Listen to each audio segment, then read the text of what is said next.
우리 믿음의 충청 앞에 성도 여러분 안녕하십니까?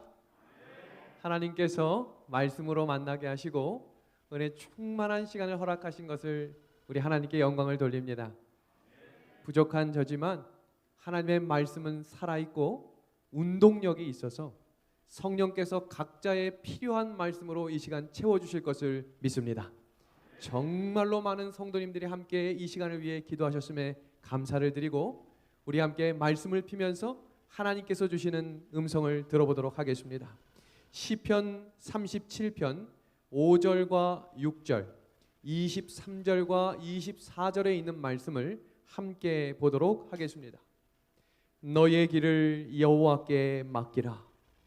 저를 의지하면 저가 이루시고 내 의를 빛같이 나타내시며 내 공의를 정오의 빛같이 하시리로다. 여호와께서 사람의 걸음을 정하시고 그 길을 기뻐하시나니 그는 넘어지나 아주 엎드러지지 아니함은. 우리 노란 글씨 한번 같이 읽어주시겠습니까? 시작. 여호와께서 그의 손으로 붙드심이로다. 아멘. 오늘 본문 성경 구절에서는 우리에게 두 가지를 강조하고 있습니다. 첫 번째는 여호와께 맡기라는 것입니다. 그리고 두 번째는 여호와께서 뭐 해주시겠다고 약속하고 계세요? 붙들어 주시겠다는 것입니다. 오늘 이 현장에 오신 우리 모든 성도님들 환영합니다. 그리고 각 교회에서 또 각 가정에서 또 전국 각지에서 온라인으로 참석하고 계신 우리 믿음의 하늘 가족 여러분들도 진심으로 환영합니다. 예배에 참여하는 방법을 잠시 설명드리면 제가 중간중간마다 노란색 글씨를 함께 읽겠습니다 라고 하면 있는 곳에서 함께 한 목소리로 읽어주셔서 우리 하나님께서 받으시는 예배가 될 수 있도록 함께 참여해 주시기를 부탁드립니다. 한 농부가 있었습니다. 이 농부는 너무 착했고 너무 열심히 일하는 사람이었습니다. 행복했고 가난했지만 언제나 정직하게 살았습니다. 그런데 어느 날 쟁기질을 하는데 더 많은 땅과 집이 있으면 좋겠다는 생각을 하게 되는 순간 마음 가운데 불만족이 찾아오기 시작했습니다. 이런 작은 땅을 가지고는 내가 만족할 수 없다. 이 생각이 드는 순간에 과연 어떻게 하면 더 많은 땅을 가질 수 있을까 고민하기 시작했습니다. 그런데 소문을 들어보니까 저기 이웃 추장을 찾아가면 너무너무 부자이기 때문에 그 부자에게 요청만 하면 준다는 이야기의 소문을 듣고 주저없이 찾아갔습니다.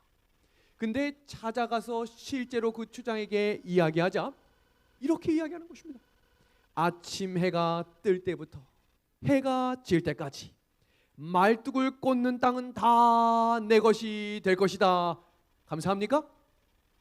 아멘을 안 해주셔서 감사합니다. 여기서 출발합니다. 몇 시에 일어나시겠습니까? 오늘 하루 달려가서 말뚝 받는 모든 땅이 다 여러분의 땅입니다. 몇 시에 일어나시겠습니까? 제가 안 주무실 겁니까? 감사합니다. 뭐 잠이 필요합니까? 24시간 하루 안 자고 뛰겠습니다. 뛰기 시작합니다. 너무나 넓은 초원에 평수 한 평 한 평이 너무 값져 보이는 땅에 말뚝을 박기 시작했습니다. 박고 또 박았습니다. 열심히 뛰고 뛰다 보니 너무나 푸르른 나무들이 가득한 것입니다. 나무 한 그루 한 그루 계산해 보니까 이것도 값을 헤아릴 수 없는 것입니다. 점심시간이 되었습니다. 점심 뭐 드시겠습니까? 안 드실 겁니까? 네, 그러면 전진하겠습니다. 뭐 아침 점심 두 끼 정도는 뭐 24시간이니까 뛰기 시작합니다. 그런데 이게 웬일입니까? 너무나 아름다운 푸른 초장에 아름다운 꽃동산이 나타난 것입니다. 말뚝을 밟는 시간도 아까워서 말뚝을 내려놓고 뛰고 또 뛰기 시작했습니다. 저녁 시간이 되었습니다. 여러분 뭐 드시겠습니까? 원하시는 거 뭐든지 드실 수 있습니다. 먹긴 뭘 먹어요? 뛰어야지. 계속 뜁니다. 우리 장로님이 계속 고개를 끄덕여 주시는데 네, 감사합니다. 뛰기 시작했어요. 열심히 뛰고 10시가 지나고 12시가 지나 이제 드디어 추장 앞에 달려왔습니다. 숨을 헐떡이며 하루 온종일 아무것도 못한 이 사람이 추장 앞에 도착하자마자 죽었습니다. 죽었어요. 그러자 추장이 이렇게 이야기했습니다. 죽은 자에게 도대체 얼마의 땅이 필요한가? 오늘 우리의 인생이란 무덤으로 가는 만원 버스 안에서 서로 좋은 자리를 차지하려는 것 같이 밥 먹는 시간도 아끼고 잠자는 시간까지 줄여가며 열심히 살고 있는데 그 목적지가 한평 남짓의 무덤이라면 얼마나 속상하고 초라한 인생이 되겠습니까? 종교의 선택과 인간의 운명이라는 것이 있습니다. 그 1단계는 다음과 같습니다. 어떤 신을 선택할 것인가? 하나님을 믿을 것인가? 안 믿을 것인가? 두 번째 단계는 바른 믿음을 갖는 것입니다. 하나님을 바르게 믿느냐? 아니면 다르게 믿느냐? 3단계가 있습니다. 그것은 믿음대로 사느냐 아니면 자기 뜻대로 사느냐입니다. 그래서 야고보서 2장 17절 말씀은 쉬운 성경에 이렇게 번역이 되어 있습니다. 하나님의 말씀을 믿고 원래의 복음을 순종하는 신앙입니다. 우리가 나를 믿고 산다는 것이 얼마나 위험한 것인지를 한번 살펴보겠습니다. 한 신문 기사에 다음과 같은 기사문이 나왔습니다. 살아봤더니 사람은 안 변해. 여기 앉아 계신 분들 중에 30살 이상 되신 분들 혹시 올해에 IQ 검사하신 분 있습니까? 대답 안 하시기로 결심하셨습니까? IQ 검사하신 분 계십니까? 없으실 겁니다. 그러면 2년 내에 건강검진 안 받으신 분이 있습니까? 라고 하면 없을 것입니다. 그 이유는 사람의 건강은 변합니다. 그런데 IQ는 변하지 않기 때문에 사람들은 IQ 검사를 하지 않는 것입니다. 두 번째는 바로 성격입니다. 초등학교 동창회를 40년 만에 가도 40년 전에 까불던 그 친구 아직도 까붑니까? 50년 전에 만났던 중학교 친구 여전히 그 모습 그대로 주름살만 늘고 허리만 휘었지 똑같습니까? 똑같습니다. 사람은 변하지 않는 것이 있는데 그것은 바로 성격과 능력이 합쳐져서 만들어진 단어가 바로 기질이라는 단어입니다. 지금 여기 그림을 한번 같이 봐주시기 바랍니다. 우리 온라인에 참석하시는 분들도 같이 한번 이 그림을 보겠습니다. 여기 원통 나무가 있고 여기 플라스틱 원통이 있습니다. 그리고 이쪽에는 나무이긴 한데 사각 박스의 나무입니다. 그럼 한번 우리 손을 들어 보겠습니다. 우리 방송으로 보시고 계신 분들도 있는 자리에서 한번 참여해 보시길 바랍니다. 첫 번째, 여기 나무 원통과 플라스틱 원통이 더 관련성이 있어 보인다. 한번 손 들어 보겠습니다. 예, 감사합니다. 네, 두 번째, 아이고 그래도 그렇지 A와 C, 나무와 나무가 같은 것이 아닐까 하시는 분 한번 손 들어 주시겠습니까? 감사합니다. 이게 무엇과 연관이 있는가? 바로 이 그림입니다.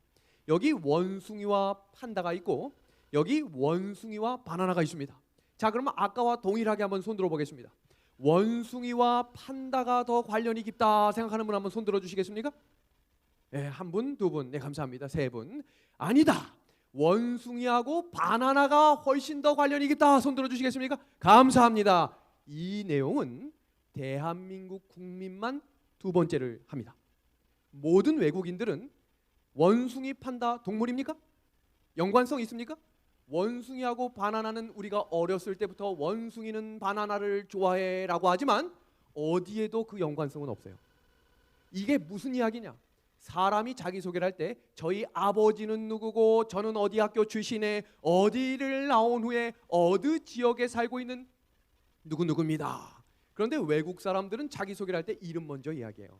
이게 뭐냐면 한국 사람은 기질적으로 지역과 학력과 관련 동네를 연관짓는다는 것을 의미합니다. 자, 여기서 또 하나의 내용을 한번 보겠습니다. 우리 꽃사슴을 우리 5번 한번 외쳐주시겠습니까? 시작! 꽃사슴, 꽃사슴, 꽃사슴, 꽃사슴, 꽃사슴. 산타클로스 할아버지가 타고 다니는 것은 무엇입니까?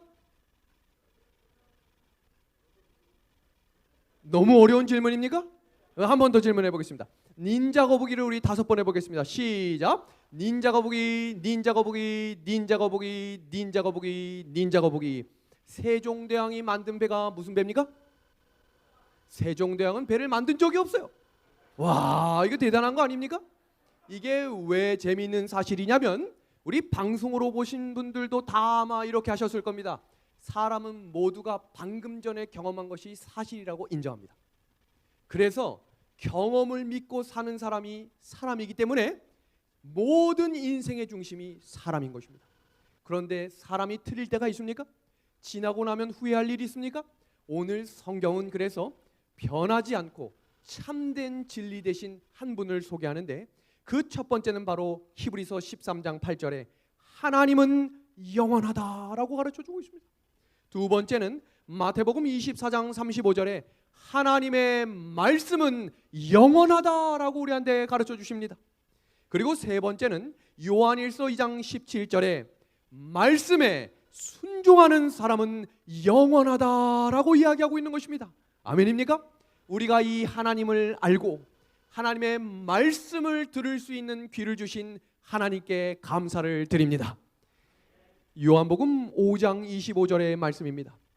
진실로 진실로 너희에게 이르노니 죽은 자들이 하나님의 음성을 들을 때가 오나니 곧 이때라. 우리 이 말씀 한번 같이 읽겠습니다. 노란 글씨 시작. 듣는 자는 살아나리라. 아멘. 지금 여기서 듣는 자는 살아나겠다라고 하는 사람이 누구인가? 죽은 사람입니다. 죽은 사람이 살아나겠다는 것입니다. 그러면 누가 살아날까? 여기서 이야기하는 살아나는 사람은 살아있을 때 하나님의 말씀을 들음으로 순종했던 자들이 예수 그리스도께서 재림하실 때에 다시 살아나겠다고 하는 약속의 말씀입니다. 살아있을 때 하나님의 말씀을 듣게 하신 하나님께 감사를 드립니다. 그래서 듣는 자는 살아나겠다라고 하는 이 말씀과 연결된 말씀이 계시록 2장 7절의 말씀입니다. 귀 있는 자는 성령이 교회들에게 하시는 말씀을 들을지어다. 이기는 그에게는 내가 하나님의 낙원에 있는 무엇을 주시겠다고요? 생명나무의 열매를 주시겠다. 믿음의 하늘 가족 여러분, 설교는 믿음의 귀가 없어도 들을 수 있습니다. 그리고 믿음이 없어도 타이밍 맞춰서 아멘은 누구보다 잘할 수 있습니다. 그러나 중요한 사실은 성령이 하시는 말씀은 귀 있는 자만, 믿음의 귀가 있는 자만 들을 수 있는 것입니다. 그래서 이 한 주간의 말씀 속에 성령이 각자 개인에게 들려주시는 음성을 들으셔서 우리 듣는 자는 살아나는 재림 성도의 삶을 살아가게 되기를 우리 예수님의 이름으로 간절히 소망합니다. 서기 539년 10월 13일 밤, 매우 성대하고 화려한 잔치가 바벨론에서 벌어졌습니다. 여기서 충격적인 사실 하나는 원래 바벨론의 고대 임금들은 잔치를 벌여도 소수의 사람들과만 잔치를 벌였습니다. 왜냐하면 그 당시 왕은 독살로 죽었기 때문에 잔치를 함부로 열지 않았습니다. 아들이 결혼을 가거나 딸이 시집을 가거나 대승을 거둬 함께 잔치를 나누어야 될 때는 잔치를 벌였습니다. 그럼 이때는 과연 언제였는가? 2년 동안 메데 페르시아가 성을 겹겹이 싸고 있었던 매우 위급했던 상황이었습니다. 그때 무슨 일이 벌어지는가 보겠습니다. 다니엘 5장 1절입니다. 벨사살 왕이 그의 귀족 1000명을 위하여 큰 잔치를 베풀고, 그리고 이상하게 열린 잔치에서 또 이상한 일이 벌어지는데 그 구절이 바로 2절입니다.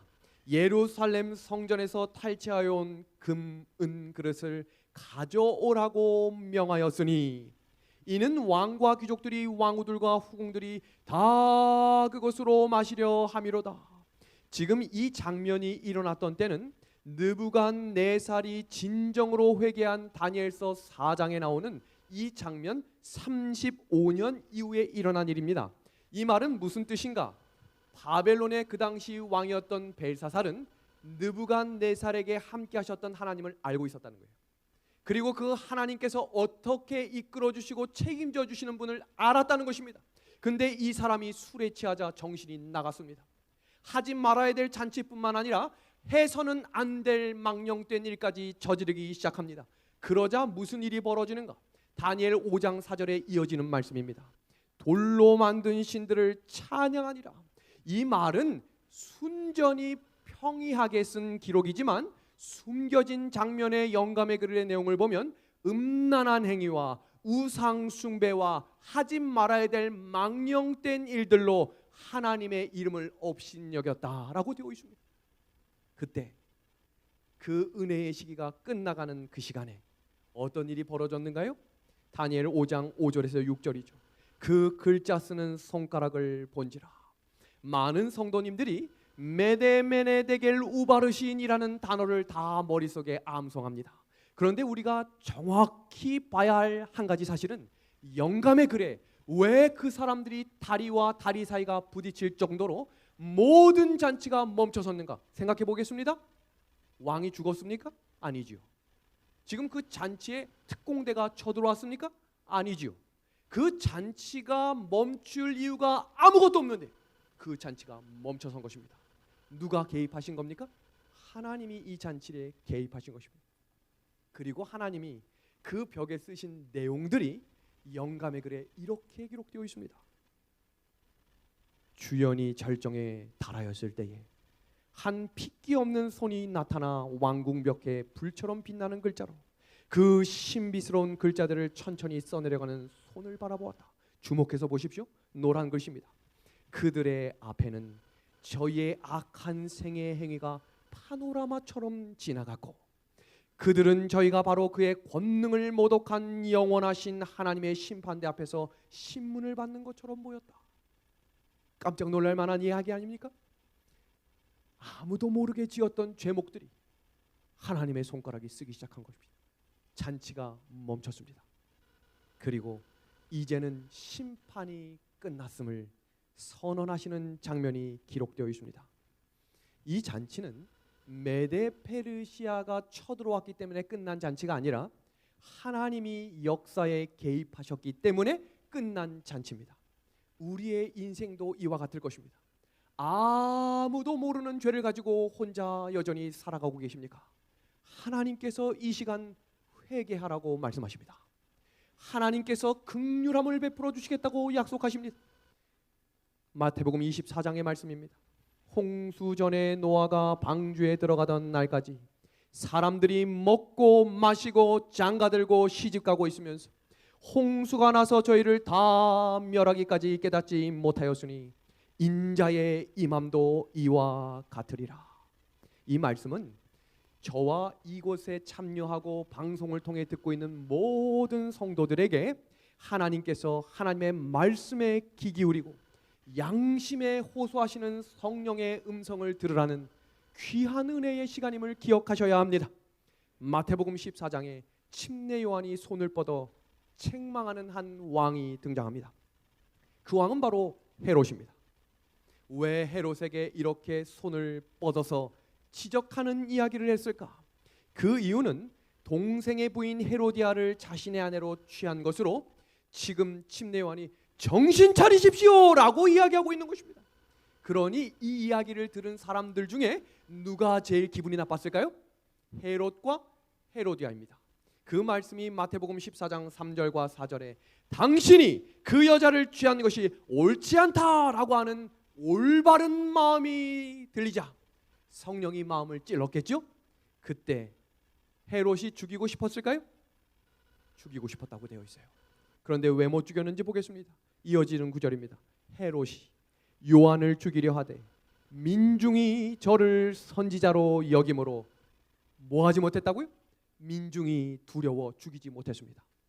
그런데 어느 날, 여기도 어느 날입니다. 이상한 일이 벌어집니다.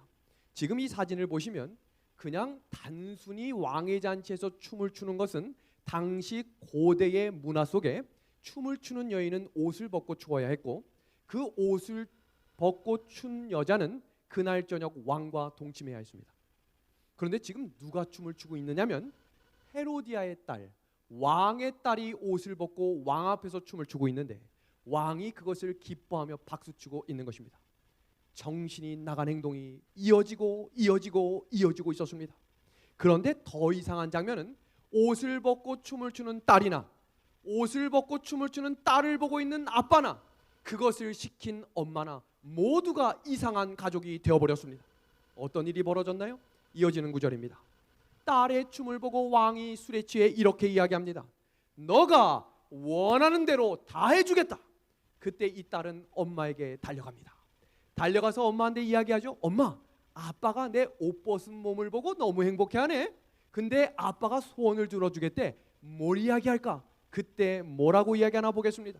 침례 요한의 머리를 내게 달라고 요청해라. 왕이 술에 취해 있었지만 딸이 와서 침례 요한의 목을 달라고 이야기했을 때 근심했을까요? 안 했을까요?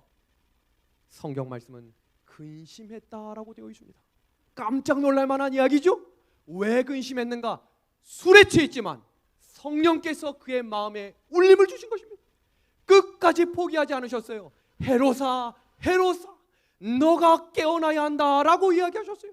그러나 술에 취했던 헤롯은 결심합니다. 침례 요한의 목을 베어라. 그때에 헤롯의 성령의 은혜의 기간이 끝났습니다. 우리는 일요일 법령이나 짐승의 표 환란이 오면 그때 가서 준비해야겠다라고 생각하는 성도들이 있습니다. 그래서 마지막 바티칸의 뉴스와 미국의 대통령이 누가 되는가를 관심을 갖고 살아갑니다. 그런데 성경은 하루하루 사람마다 은혜의 시기가 정해진다라고 이야기하고 있습니다. 어떤 분들은 지금 이 시간이 하나님이 주신 은혜의 시간일 수 있다는 것입니다. 깨어나야 합니다. 하나님의 음성을 들어야 합니다. 여기 보겠습니다. 예수님이 그 침례 요한을 죽인 헤롯 앞에 걸어오셨습니다. 이때는 십자가에 지시는 그날 재판정 앞에 선 것입니다. 그때 헤롯이 뭐라고 이야기했나 아십니까? 내가 그리스도의 왕이냐? 내가 메시아냐? 너가 할 수 있는 기적을 나에게 보여라 라고 이야기합니다. 그런데 그때 예수님은 한마디도 하지 않으셨습니다. 아무 말도 하지 않았어요. 그럼 우리가 이렇게 생각할 수 있죠? 전날 예수님이 채찍질을 맞고 전날 예수님이 3일 동안 아무것도 드시지 못했고 너무너무 지쳐서 힘들어서 내가 아무 말도 못하겠다라고 하셨다고 생각하시겠습니까? 아닙니다. 왜냐하면 예수님은 십자가에 달려 죽는 그 순간까지 오른편 강도에게 하나님의 말씀을 전하셨어요. 그렇다면 왜 헤롯에게는 아무 말도 하지 않았을까? 성경 말씀 누가복음 23장 8절과 9절입니다. 여러 말로 물으나 아무 말도 대답지 아니하시니 이미 침례 요한의 목을 베는 순간 헤롯의 은혜의 시기는 끝나버린 것입니다. 사울 왕도 은혜의 선을 넘었습니다. 아말렉을 멸절하라고 명령하셨던 하나님의 명령도 어기고 아각 왕을 세웠고 좋은 가축을 죽이지 않았어요. 제사장만 드릴 수 있는 하나님의 말씀인 제사도 본인이 직접 지으며 은혜의 시기가 끝나자 하나님의 음성을 듣지 못하는 사람이 되어버렸습니다. 그 말씀이 사무엘상 28장 15절입니다. 우리 노란색 박스에 있는 빨간 글씨를 한번 같이 읽어주시길 바랍니다. 하나님은 나를 떠나서 다시는 선지자로도 꿈으로도 시작 내게 대답하지 아니하시기로. 우리 믿음의 하늘 가정 여러분, 교회를 수십 년 다녀 왜 내 마음의 감동이 사라졌는가? 예배를 드리러 와도 내 마음의 딱딱한 마음은 점점 굳어지고 왜 목사님의 설교를 점점 비평하고 있는 것인가?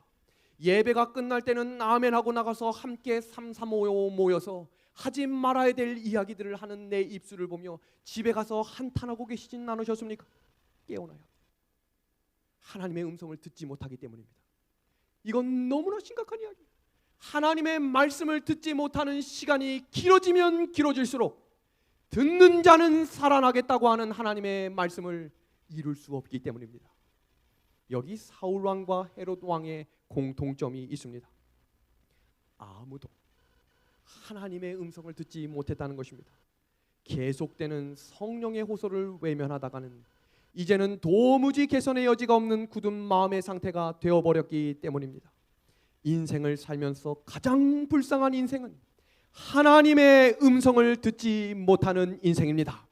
하나님의 말씀을 듣고 지금 아멘으로 화답하게 하신 우리 하나님께 영광을 돌립니다. 하나님이 우리에게 아직도 은혜를 주시고 계신 것입니다. 아멘 할 수 있는 입술이 사라진 사람들은 영적인 문둥병에 걸린 것입니다. 영적인 문둥병에 걸리면 가장 먼저 사라지는 것이 목소리입니다. 쉰소리예요. 그래서 아무리 목소리를 내려고 해도 찬미가 나오지 않는 것입니다. 아무리 은혜 받으려고 해도 아멘이 되지 않는 거예요. 왜요? 하나님의 음성이 들리지 않기 때문입니다. 여기 그 사람이 있습니다. 자신의 운명이 끝난지도 모르는 한 사람, 바로 벨사살 왕이었어요. 자신의 운명이 끝난지도 모르고 하나님의 성소에서 가져온 거룩한 기명을 가지고 주색과 우상 숭배에 빠졌을 때 이미 하나님의 사람 고레스가 바벨론을 향해 오고 있었습니다. 그렇다면 왜 1000명과 왜 2년 동안 그렇게 가득 차고 있었던 메데 페르시아 군대가 있었음에도 불구하고 무엇을 믿고 벨사살이 그렇게 잔치를 벌였는가? 바로 이 장면입니다. 지금 보시는 이 사진은 그 당시 고대 바벨론의 성을 3D로 다시 재현한 것입니다. 성벽의 두께가 25m라는 것은 쌍두마차가 양쪽으로 걸어갈 만큼 두께가 두꺼웠다는 것입니다. 근데 두께가 그 정도인데 높이가 무려 100m입니다. 어마어마한 높이라는 거죠. 세 번째는 땅 밑까지 기초를 11m를 팠다는 것입니다. 그리고 파고 벽돌로 기초를 했을 뿐만 아니라 내성벽 밖에는 유프라테스 강물이 끌어들여 해자까지 팠습니다. 이 정도만 해도 어마어마한데 유프라테스 강이 성을 관통해 18m마다 망대를 세웠습니다. 그리고 내성벽과 외성벽 사이에는 운하까지 팠습니다. 운하가 뭔지 아시죠? 큰 배가 왔다 갔다 할 만큼 엄청난 성이 외곽과 내곽으로 가득 메운 것입니다. 그리고 더 특별한 것은 약 20년 동안 필수품이 있었습니다. 그 당시 전쟁은 성을 칭칭칭칭 감싸서 굶어 죽였던 시대였어요. 여기는 물도 충만할 뿐만 아니라 식량이 몇 년치요? 20년치가 있었습니다. 그런데 그 성이 하루 만에 함락됩니다. 고레스가 등장합니다. 고레스와 군사들이 강물이 마른 그 문을 통해 들어갔습니다. 그리고 눈에 보이는 모든 사람들을 다 죽이라고 이야기했습니다. 사람들이 칼을 빼어 죽이기 시작합니다. 비명소리가 나기 시작합니다. 그 넓은 성벽 끝까지 달려가는 데는 단 몇 시간밖에 걸리지 않았습니다. 모든 사람이 칼에 피가 마르기도 전에 모든 사람을 죽이고 있을 때 모든 장군들과 군사들이 멈춰섰던 자리가 있었습니다. 흰 백발 머리를 했던 한 사람이 방 안에서 한 글을 읽고 있는데 아무도 그 방에 들어가지를 못하는 것입니다. 고레스 장군이 등장합니다. 너희들 지금 시간이 없다. 저 사람을 바로 죽이고 전진하라 라고 이야기하자 그때 그 흰 노인이 한 글을 읽습니다. 나 여호와는 나의 기름을 받은 고레스의 오른손을 잡고 깜짝 놀랐어요. 아니 어떻게 내 이름을 알지? 이 사람이 누구지? 바로 다니엘이었습니다. 다니엘이 읽었던 말씀은 바로 이사야의 말씀입니다. 고레스가 더 깜짝 놀랄 만한 사실이 있는데 바로 이사야 44장에 나오는 이 말씀이었어요. 기품에 대하여는 이르기를 마르라. 내가 내 강물들을 마르게 하리라. 본인이 지금 이 성을 어떻게 점령했는지 200년 전에 하나님께서 기록하셨다는 사건을 듣게 된 것입니다. 고레스가 바벨론을 점령한 다음에 다니엘 선지자를 통하여 이사야 두루마리 성경책을 보고 놀라서 학자들로 연구하도록 하였는데 자신이 어떻게 바벨론 도성을 정복할 것인지 누가 아셨다고요? 하나님께서 이미 다 아셨다는 것입니다. 영감의 글은 하나님께서는 각자를 위한 특별한 장소를 가지고 계신다라고 우리한테 말씀하고 있습니다. 우리 노란 글씨 한번 같이 읽어주시겠습니까? 그분께서는 시작. 께서는 모든 사람에게 자기 일을 주신다. 모든 사람에게 무슨 일을 주신다고요? 자기 일입니다. 자기 일입니다. 나와 다른 사람을 비교하지 마십시오. 하나님은 각자에게 자신의 일을 주신다는 사실입니다. 여기 한 소녀가 있었습니다. 자신의 부모를 죽인 그 집에서 노예가 되었습니다. 그러면 그 마음이었다면 매일매일 잠들기 전에 칼을 갈고 내가 내 부모의 원수를 죽이겠다라는 마음을 품지 않겠습니까?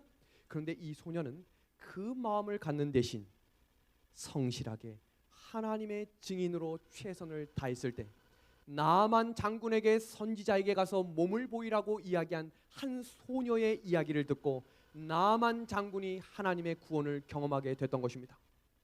어린 소년 요셉이 형들의 손에 노예로 팔려갈 때 두고 보자, 내가 다시 돌아와 너희를 가만두지 않겠다라고 말하지 않고 하나님의 뜻이 있을 거라 믿고 최선을 다해 보디발의 집에서 봉사합니다.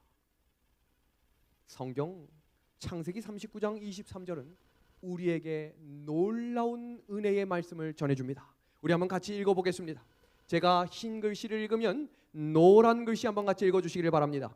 이는 여호와께서 요셉과 함께 하심이라. 시작. 여호와께서 그를 범사에 형통하게 하셨더라. 아멘입니까? 아멘이죠. 이게 놀라운 사실은 이 형통이 우리가 생각하는 형통과 다르다는 것입니다. 요셉이 노예로 끌려갔는데도 형통하다고 했고, 총무가 됐을 때도 형통이라 했고, 감옥에 들어가서도 형통이라 했습니다. 생각해 보겠습니다. 노예로 끌려가 총무가 되는 시간까지 하루아침에 됐을까요? 7년이 넘는 시간이 걸렸습니다. 감옥에 들려가서 매를 맞고 몽둥이로 맞던 그 시간이 하루아침에 총무가 됐을까요? 아니에요. 그러나 그 일들이 진행될 때에 뭐라고 하셨냐면 너는 형통하고 있다라고 이야기했습니다. 그 말씀이 바로 다음과 같은 의미가 있습니다.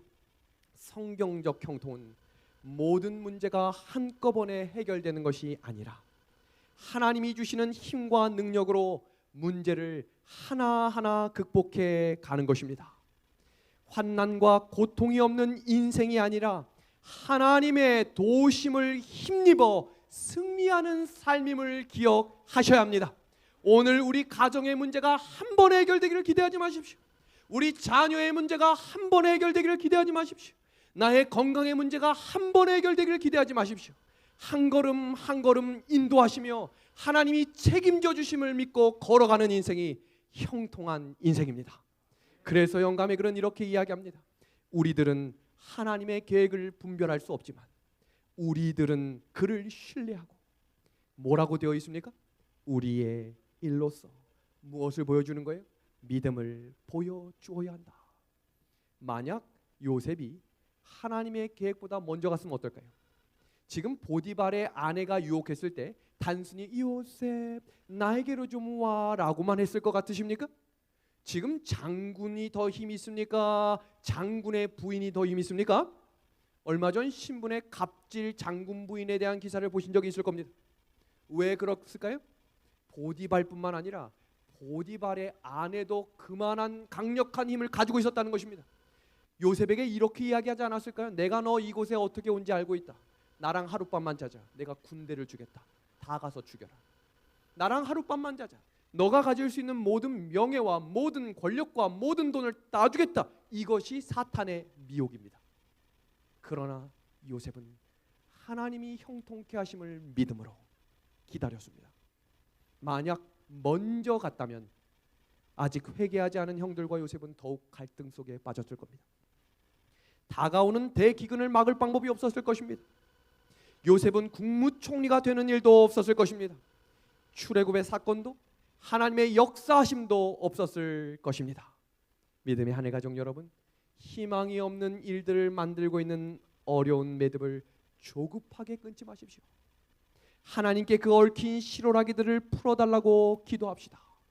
우리 믿음의 말씀 같이 읽겠습니다. 노란 글씨 너희 시작. 너희 염려를 다 주께 맡기라. 너희 염려를 다 어떻게 하라고요? 다 주께 맡기라. 왜냐? 우리들은 항상 그분의 계획을 볼 수 없기 때문입니다. 그는 가장 적합한 때에 우리들에게 그들을 보여주실 것입니다. 2013년 5월 달에 제가 영월교회로 발령을 받았습니다. 지금으로부터 무려 7년 전이기 때문에 얼마나 젊을지를 한번 생각해 보시길 바랍니다. 지금도 제가 젊어 보입니까? 어디 가서 왜 이렇게 어려 보이냐는 말이 제일 듣기 힘든 말입니다. 내년이면 이제 부록에 가까우는데 아직도 어리다고 하시니 도대체 언제쯤 되면 어른이 되는 겁니까? 제가 초등학교 3학년, 초등학교 1학년 아이를 둔 아빠입니다. 그런데 어느 날 제가 발령을 받고 내려갔는데 58년 된 영월교회, 전통이 있죠? 그런데 그 교회는 일반적인 50명 이하의 안식일 출석률 27명 되는 교회였습니다. 그런데 한 목사가 이사로 온다고 하니까 전 교인이 나와서 목사를 환영해 주는 것입니다. 얼마나 기뻤는지 몰라요. 그런데 제가 추리닝을 입고 갔습니다. 저는 원래 목사가 이사를 갈 때 양복을 입어야 되는 것을 잘 몰랐습니다. 이사를 갈 때 왜 양복을 입고 가야 되는지 잘 몰랐어요. 그런데 추리닝을 갖고 딱 내렸는데 거기에 계신 집사님이 저에게 묻는 것입니다. 목사님 언제 오십니까? 그래서 제가 이야기했습니다. 제가 목사입니다. 그런데 사람은 감정동물이기 때문에 급 실망하는 모습이 눈에 비춰지는 것입니다. 알고 보니까 건축을 10년 동안 준비했기 때문에 그 건축을 할 수 있는 베테랑 목사를 보내달라고 부탁했는데 새파랗게 젊은 인준 목사가 내려온 것입니다. 나중에 한 사실이지만 교인들이 저 모르게 합회에 올라가서 목회자 빨리 바꿔달라고 이야기하는 것을 들었습니다. 기대했던 목사가 기대에 부응하지 못하면 어떻게 되는지를 저는 누구보다 잘 알고 있습니다. 왜냐하면 인기 없는 목사였기 때문입니다. 그날부터 같이 전진하는데 아무도 호응을 해주지 않는 것입니다. 그러던 어느 날 건축이 시작되었습니다. 호응이 없는 데서 건축이 진행되자 이분들이 이렇게 생각하신 거예요. 저 사람이 젊긴 해도 능력이 있고 건축을 해봤구나라고 생각을 했는데 아무것도 모르는 사람이 용감한 것입니다. 그래서 부셨어요. 그리고 전진하는데 문제가 생겼습니다.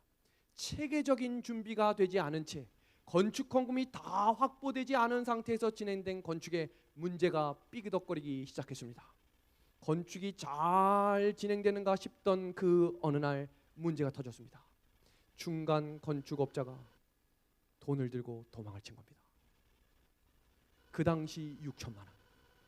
지금 시가로 해도 엄청나게 큰 돈인데 그 당시 6천만 원. 돈을 들고 날라간 것입니다. 그러면 누가 책임을 져야 될까요? 교인들이 눈으로 레이저를 쏘기 시작했습니다. 누군가가 책임을 져야 하지 않겠느냐? 제가 조용히 흰색 종이 사표를 써서 합회를 찾아갔습니다. 목사님, 제가 부족해서 일을 그르쳤습니다. 제가 잘못을 시인하고 이것을 책임지고 물러나겠습니다. 그 당시 합회장님이 저에게 이렇게 말씀하셨어요. 윤 목사, 책임지고 간둬야지. 지금 간두면 어떡하나? 그 당시 그 말이 얼마나 제 마음을 속상하게 했는지 몰라요. 그런데 나중에 알고 보니 저를 믿어주신 겁니다. 그리고 저한테 이렇게 얘기하셨어요. 윤 목사, 이 문제가 해결될 까지 금식 기도하게. 나도 함께 기도로 응원하겠네. 기도가 시작되었습니다. 문제가 터졌기 때문에 아무도 함께 기도해 주지 않았습니다. 차가운 시멘트 바닥에 무릎을 꿇고 기도했어요. 하나님, 도와주십시오. 사면초가라는 말 아십니까? 앞뒤 좌우가 막힌 것입니다. 아무도 도와주려 하지 않았어요. 근데 그때 하늘은 열려 있었습니다. 하나님께 기도한 것입니다. 하나님, 도와주십시오. 제가 잘못했습니다. 그렇게 2주간의 시간이 지나고 제가 8kg가 빠졌습니다. 굶고 쓰러지고 넘어지고 눈물을 흘려도 해결이 되지 않는 것입니다. 그러던 어느 날 그 깊은 새벽에 돈 봉투가 떨어졌습니다. 한 집사님이 제 손을 붙잡고, 목사님, 제가 같이 기도하겠습니다. 염려하지 마십시오. 제가 목사님을 응원하겠습니다. 그렇게 교인들이 한 명씩 몰려오기 시작했습니다. 함께 기도하기 시작했어요. 그러자 하나님이 일하시기 시작했습니다. 이 교회를 하나님이 세우시기 시작했어요. 10년 동안 모이지 않는 금액이 단 1개월 만에 다 모이기 시작하는 것입니다. 성도들이 깨어나기 시작했어요. 우리가 깨어나 하나님께 기도하자. 하나님이 이 교회를 세우실 것이다. 군인이 라식 수술을 할 비용을 냈습니다. 남편이 죽은 장례식 비용을 하나님의 성전을 위해 드렸습니다. 모든 것을 다 드린 성도들이 지은 하나님의 교회가 바로 지금 여기에 보시는 하나님이 만드신 교회입니다. 이 교회는 누구도 건물을 짓고 나서 공로패를 주자, 상패를 줘야 한다라고 싸우질 않았습니다. 왜냐하면 하나님이 이루신 일이기 때문입니다. 사람이 하려고 하면 그 문제가 무너지지만 하나님께서 하실 수 있도록 길을 열고 기도하면 교회의 주인 되시는 하나님이 우리의 인생을 책임져 주실 것입니다. 우리를 위하여 세우신 하나님의 계획들을 성공시키기 위하여 자주 우리들이 세운 계획들을 실패하게 하신다. 우리들에게 기도도 응답되지 않고 희망도 없게 보였던 것들이 우리에게 가장 큰 축복이 되었다는 것을 알게 될 것이다. 믿음의 하늘 가족 여러분, 제가 첫 문장을 읽으면 우리 성도님들이 두 번째 문장을 읽어주시기를 부탁합니다. 하나님은 나를 도와주시는 분이다. 나는 그것을 믿는다. 그렇게 될 것이다. 내가 그렇게 느끼기 때문에서가 아니고 하나님께서 약속하셨기 때문이다. 다 같이 읽겠습니다. 시작. 우리가 믿을 때 하나님께서 역사하신다. 아멘. 하나님을 부르십시오. 우리의 문제를 놓고 하나님께 부르십시오. 하나님이, 우리 좋으신 하나님이 우리의 기도에 응답해 주실 것입니다. 우리 마치는 찬양 좋으신 하나님 함께 찬미하고 기도하고 마치겠습니다.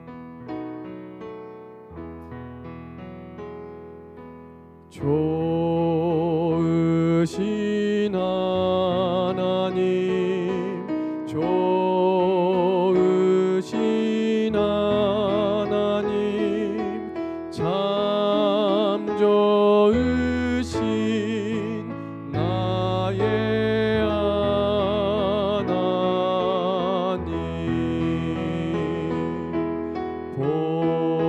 복음의 빛으로 소망을 주시는 참 좋으신 나의 하나님,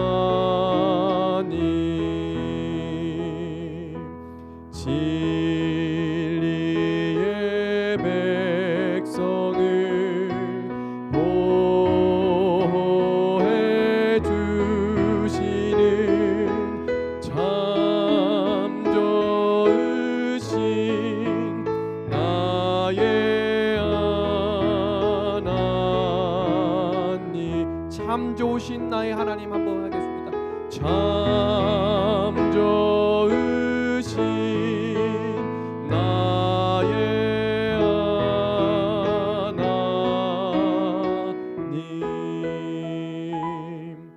아버지 하나님, 우리에게 말씀을 듣게 하여 주시니 감사합니다.